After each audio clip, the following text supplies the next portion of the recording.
Nakuhaan sa video ang aktwal nga pag-vandalize sa usa ka batan-on sa usa ka kural sa Mandaue City. Nailhan na ang responsable nga nasayrang minor de edad. Ang detalye ni Nico Sereno. Sa hamubo nga video, makita ang yano ra kaayo nga pag-vandalize ning usa ka lalaki sa usa ka kural diha sa Mandaue City.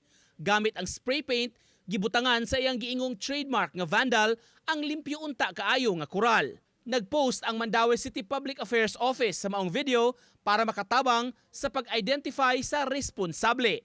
Gipahibaw pa nga dunay reward sa mga makatumbok sa identity niya. 5,000 pesos nga personal nga kwarta sa mayor ang gitanyag. Samtang agik update, mato ni Mayor Jonky Uwano, duna na sila'y identity sa maong lalaki nga nahibaw ang usa di ay ka minor de edad. Ang 16 anyos, giingong taga-barangay sentro ra usab. Gipatawag na ang ginikanan ug ang batan-on mismo. Di man ta maka-use of apprehend, rescue mo ginatong term gamiton. No, na to help us identify kinsa ning uban. Pero magatabang sa reward system mayor kay hadlok na. Nakatabang gyud gayo. Taud-taud nang naglusad ang Mandaue og gubat batok sa vandalismo, labi na ni atong miaging hosting sa ASEAN Summit.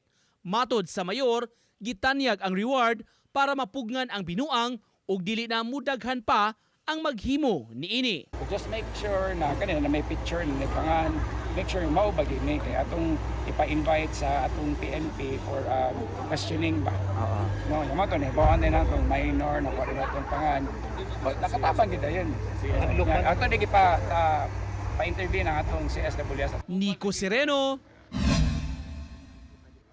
Balitang Bisdak.